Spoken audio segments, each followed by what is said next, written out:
All of you. तो मेरा नाम है अनन्या और आज मैं आप लोगों के लिए साइंस का क्लास लेकर आई हूँ जिसमें हम लोग अभी पढ़ रहे हैं लाइट।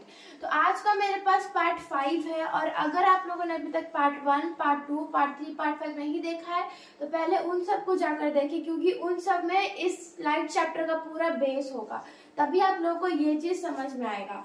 तो मैंने पिछले क्लास में आप लोगों को आई बता दिया था, पार्ट्स ऑफ आईज में बता रही थी, उसका हम लोग 7 पार्ट्स पढ़ चुके थे। तो आज हम लोग एक और पार्ट्स बाकी था जो कि मैं कल भूल गई थी, शायद इसलिए मैं नहीं बता पाई। लेकिन हम लोग कोई भी चीज मिस नहीं करने वाले इस बार हम लोग सब कुछ क्रिस्टल एंड क्लियर पढ़ने वाले हैं। तो हमने कल 7 पार्ट्स पढ़े थे। उसका पहला था कॉर्निया। कॉर्निया क्या होता है? ट्रांसपेरेंट होता है और आंख के बाहरी भाग को हम लोग कॉर्निया कहते हैं। दूसरा होता है हमारा आइरिस, जो कि ब्लैक पार्ट होता है हमारे आंख का, और वो हमारा जो होता है ना उसके अंदर एक और ब्लैक पार्ट होता है मस्कुलर टाइप में, ओपनिंग स्मॉल पार्ट, उसको हम लोग क्या कहते हैं? पुपिल कहते हैं। और आइरिस का कलर चेंज होता है, जैसे हम लोग कहते हैं ना कि उसका आंख ब्राउन है, उसका आंख ब्लू है, तो वो आंख नहीं, वो आइरिस का कलर चेंज होने की वजह से हमारा आंख को सब कहता है कि उसका आंख ब्लैक है, उसका आंख ब्लू है, ठीक है। और कॉर्निया, आइरिस, फिर हम लोगों ने लेंस पढ़ा था, ठीक है। पुपिल को ही हम लोग लेंस भी कहते हैं, क्योंकि लेंस को ही हम लोग पुपिल कहते हैं, क्योंकि पुपिल जहाँ पे होता है ना वहीं पे लेंस भी होता है, इसलिए हम लोग लेंस और पुपिल को सिमिलर मानते हैं। फिर हमारा आता है कॉर्निया हो गया, पुपिल हो गया, लेंस हो गया। फिर हमारा आता है retina, back part of the eye, आंख के पीछे वाले पार्ट को हम लोग क्या कहते हैं? रेटिना कहते हैं। फिर हम लोगों ने पढ़ा था नर्व सेल। और रेटिना के पास एक और बात है कि जब हमारा रेटिना जो बैक पार्ट ऑफ आई है ना, उसी के पास डिफरेंट सेल होता है, किसका? नर्व सेल का। नर्व सेल का डिफरेंट पार्ट्स होता है, और मैंने कल ये भी बताया था कि नर्व सेल के कितने पार्ट्स होते हैं? 2 पार्ट्स, कॉन्स और रॉड्स। कॉन्स होता है सेंसिटिव टू लाइट और रॉड्स होता है सेंसिटिव टू डिम लाइट। तो ये दोनों हो गया हमारा क्या? नर्व सेल हो गया। ऑप्टिक नर्व क्या होता है? ऑप्टिक नर्व वो सेल होता है जो हमारे रेटिना के साथ रॉड्स और कोन्स को हमारे ब्रेन के साथ ज्वाइंट करता है, तो उसको हम लोग क्या कहते हैं? ऑप्टिक नर्व कहते हैं। फिर हमारा 8 नंबर में है ciliary muscles, helps in changing the shape of the lenses. Lens का शेप चेंज करने में कौन हेल्प करता है? Ciliary muscle. This allows the lens to focus properly. हम लोग किसी भी चीज पे, अगर हम फोन देख रहे होते हैं और अगर उसमें कोई भी चीज छोटे लिखी हुई होती है तो हम लोग को क्या होता है? हम लोग को फोकस करने में नहीं बनता है, तो इसलिए जो हमारा लेंस होता है ना, उसको सिलेरी मसल फोर्स करता है कि तुम उस चीज पे फोकस करो, ठीक है। तो ये था हमारा 8 नंबर। आप लोग इसका स्क्रीनशॉट ले लीजिए पहले, और अब हम लोग देखेंगे आईलिड के बारे में। ये चीज जो मैं अभी लिखने वाली हूँ ये मैं आप लोगों को कल भी बता चुकी हूँ, लेकिन मैं फिर से एक बार इन सब चीजों को दोहरा दूँ लिख कर, क्योंकि कल मैंने सिर्फ बोला था, लिखा नहीं था, तो इसलिए हम लोग इसको लिख कर समझेंगे। रोल ऑफ आईलिड्स क्या होता है, मतलब आईलिड्स हमारे लिए किस तरीके से इम्पोर्टेंट है, उसका रोल क्या होता है, हम लोग अभी ये पढ़ने वाले हैं।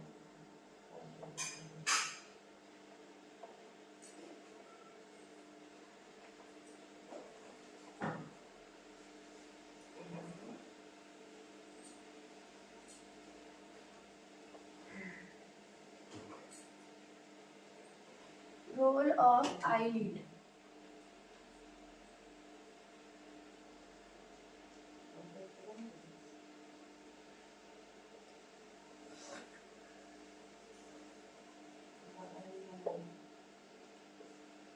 ठीक है, रोल ऑफ आईलिड। तो पहला होता है आईलिड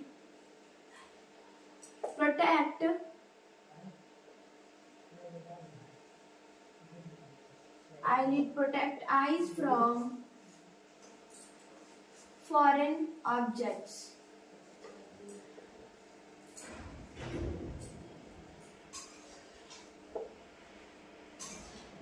ठीक है, इसका मतलब कह रहा है कि आईज के अंदर कोई भी डस्ट पार्टिकल आने से, फॉरेन ऑब्जेक्ट का मतलब होता है कि कोई डस्ट पार्टिकल और या फिर कोई ऐसा पार्टिकल जो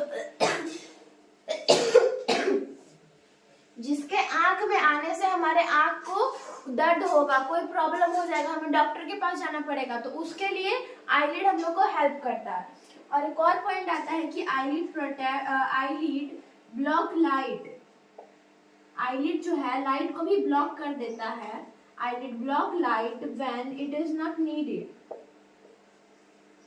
when it is not needed, जब हमारी आंखों को लाइट की जरूरत नहीं होती है तो आईलिड ही होता है जो कि हमें लाइट ब्लॉक करता है। क्योंकि हम लोग अगर हमको लाइट की जरूरत नहीं है तो हम लोग अपनी आंखों को बंद भी कर सकते हैं। तो आईलिड मैंने क्या बताया था, आईलिड हमारा ये होता है। तो अगर हम लोग को लाइट की जरूरत नहीं होगा तो हम लोग अपनी आंखों को बंद कर लेंगे, सिंपल। ये तो समझने की जरूरत ही नहीं थी, लेकिन फिर भी मैंने आप लोग को लिख दिया ताकि एग्जाम में आप लोग को कोई प्रॉब्लम ना हो।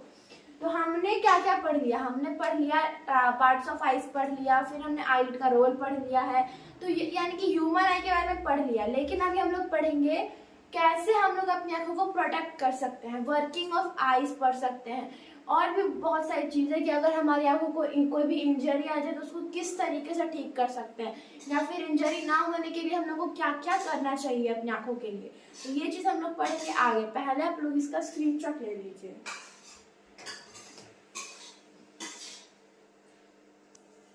अब मैं थोड़ा सा एक एक्स्ट्रा चीज लेकर आई हूँ जो कि है हाउ मूवीज आर सीन, मतलब कि फिल्म जो है किस तरीके से देखी जाती है।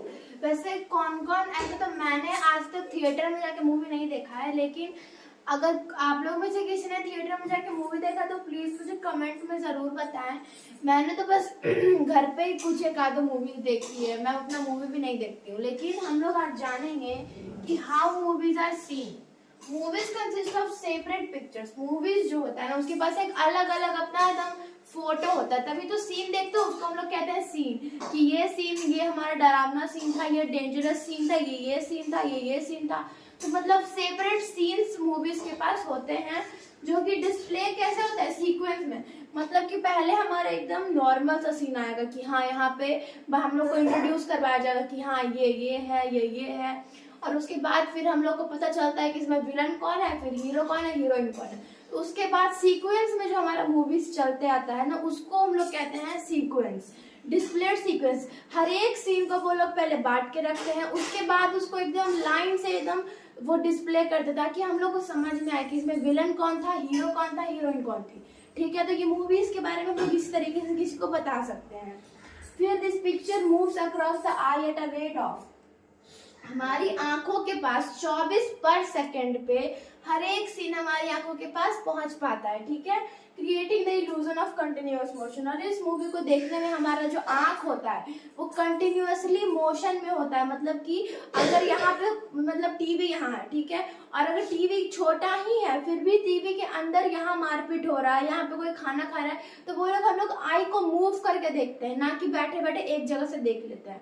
बैठते तो एक ही जगह, लेकिन हमारा आंख जो है ना वो जितना देर मूवी चलेगा उतना देर मोशन में ही रहता है। ठीक है, तो ये 2 पॉइंट था जो कि हमको इम्पोर्टेंट लगा, इसलिए मैं आपको बता दिया। पहला था कि मूवीज अपना एक सेपरेट सीन बना के रखता है, उसको वो लोग एकदम लाइन से डिस्प्ले करवाता है। फिर दूसरा क्या था कि जब भी हम लोग फिल्म देखते हैं तो हमारे आंख के पास 24 पर सेकंड के रेट पे पिक्चर्स आते जाते रहता है, और इस वजह से जो है हमारा आंख कंटिन्यूअसली मोशन में होता है। ठीक है, तो ये था क्या, हाउ मूवीज आर सीन। तो ये भी हम लोगों ने पढ़ लिया। और अब हम लोग देखेंगे एबिलिटी ऑफ आवर आई, मतलब हमारे आंख के पास क्या क्या एबिलिटी होता है, क्या क्या कर सकता है हमारा आईज, उसके बारे में। तो पहले आप लोग इसका स्क्रीनशॉट ले लीजिए।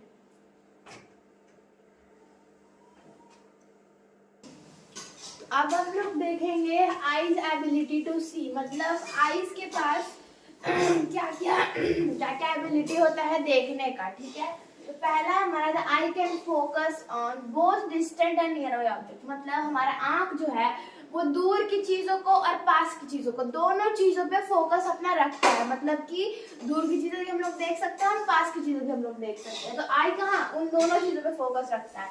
The minimum distance at which objects are seen clearly varies with age, मतलब कि हमारे आंख का डिस्टेंस, मतलब हमारा आंख कितना पावरफुल है, कितना वीक है, तो वो चीज़ हमारे एज के हिसाब से पता चलता है। जैसे में अगर कोई 40 साल का हो गया तो उसका आँख का जो पावर होगा वो थोड़ा कम हो जाएगा। और जैसे में कोई 60 साल, 50 साल, 90 साल, कुछ लोग होते हैं जो 90 साल तक भी जिंदा रह पाते हैं, तो उन लोगों की आंखें की जो रोशनी होती है ना वो बहुत कम हो जाती है उनके एज तक। और जैसे में हम लोग हैं, अभी हम लोग का नॉर्मल एज है, वी आर टीन एज, तो हम लोग का जो आँख का रोशनी होगा वो बहुत ज़्यादा अच्छा होगा, क्योंकि हम लोग अभी नए नए हैं, तो हमारे आंखों का रोशनी को कुछ नहीं हो सकता है। लेकिन जैसे हम लोग 40 साल के, 50 साल के हो जाते हैं, हमारे आंखों की रोशनी जो है ना वो घटते चली जाती है। कुछ लोगों को चश्मे की जरूरत पड़ जाती है, बिना चश्मे में उन लोगों को नहीं दिखता है। और हमारी एज में भी कुछ ऐसे लोग होते हैं जिसको चश्मा पहनना पड़ता है, बिना चश्मे के उन लोगों को कुछ नहीं दिख पाता है। वो किस वजह से होता है? क्योंकि वो लोग अच्छे तरीके से खाना नहीं खाता, उन लोगों को न्यूट्रिशंस नहीं मिल पाता है, इस वजह से। और आंखों के लिए हम लोग को विटामिन ए लेना बहुत जरूरी होता है, क्योंकि बिना विटामिन ए के हमारी आंखों की रोशनी नहीं बढ़ सकती है। और सब्जी में पालक खाएंगे तो हमारी आंखों की रोशनी बहुत अच्छे से बढ़ जाती है, तो इसलिए पालक खाना चाहिए। और विटामिन ए की जो भी चीजें होती है उन सब चीजों को हम लोग को खाना चाहिए। तो ये था हमारा दूसरा पॉइंट। लास्ट पॉइंट है the most comfortable distance for reading with a normal eyes is about 25 centimetre. मतलब ये कह रहा है ना कि नॉर्मल आई से किसी भी चीज को पढ़ने के लिए हम लोग का डिस्टेंस उस चीज से, मतलब जैसे हम लोग किताब पढ़ते हैं तो किताब का और हमारे आंख का, इन दोनों के बीच जो डिस्टेंस होगा ना वो 25 सेंटीमीटर का ही होना चाहिए। अगर वो दूर रहेगा तो हम लोग को नहीं दिखेगा, अगर पास रहेगा तब भी नहीं दिखेगा, क्योंकि अगर हम लोग बुक को अपने मुंह में घुसा लेंगे तो क्या हम लोग को दिखेगा? नहीं दिखेगा।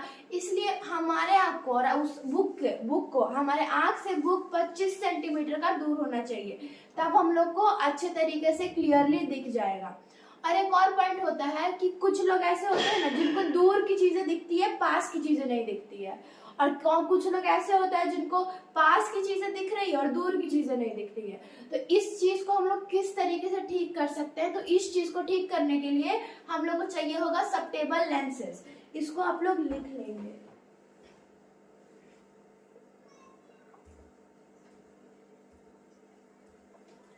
ताकि आप लोगों को याद रहे, इसलिए हम लोग इसको लाइन वेज में लिख लेंगे, सेंटेंस टाइप में। इसको हम लोग सब्टेबल लेंसेज को पहन के ठीक कर सकते हैं, चाहे आपको दूर का दिखता हो या फिर सिर्फ पास का दिखता हो, तो उसको हम लोग लेंस से ठीक कर सकते हैं। जैसे हम यहाँ पे लिखेंगे some peoples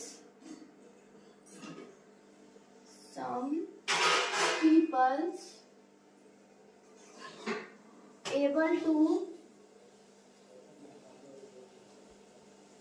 see only distant objects.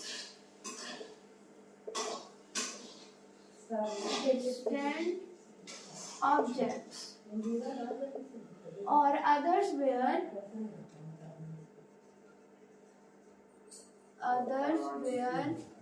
able to see only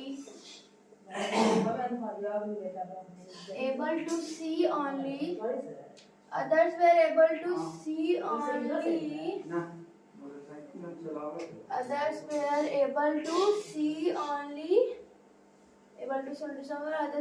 to see only पास की चीजें सीखते हैं, उसको हम लोग कहते हैं only पास की चीजें, नियरेस्ट ऑब्जेक्ट्स।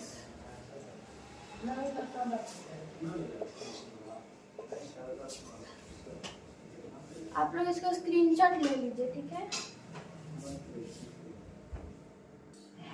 तो अगर आप लोगों को मैंने आज भी जितना भी चीज़ें पढ़ाया वो समझ में आया हो तो प्लीज़ मेरी वीडियोस को लाइक करें, सब्सक्राइब करें और चैनल को सब्सक्राइब करना ना भूलें। और कल कौन कौन क्रिसमस डे सेलिब्रेट किए थे, केक काटे थे, तो वो लोग हमको कमेंट्स में ज़रूर बताएं कि आप लोग क्रिसमस डे मनाए थे या फिर नहीं मनाए थे। और आज मैंने आइस को, हमारा आइस का एबिलिटी बताया, हम लोग नेक्स्ट क्लास में पढ़ेंगे। हाँ, हम लोग अपनी आंखों को कैसे देखभाल कर सकते हैं उसको हम लोग नेक्स्ट क्लास में पढ़ेंगे। और अगर आज जो भी पढ़ाया वो समझ में आया हो तो प्लीज़ मेरी वीडियोस को लाइक करें, सब्सक्राइब करें और शेयर करें। Thank you.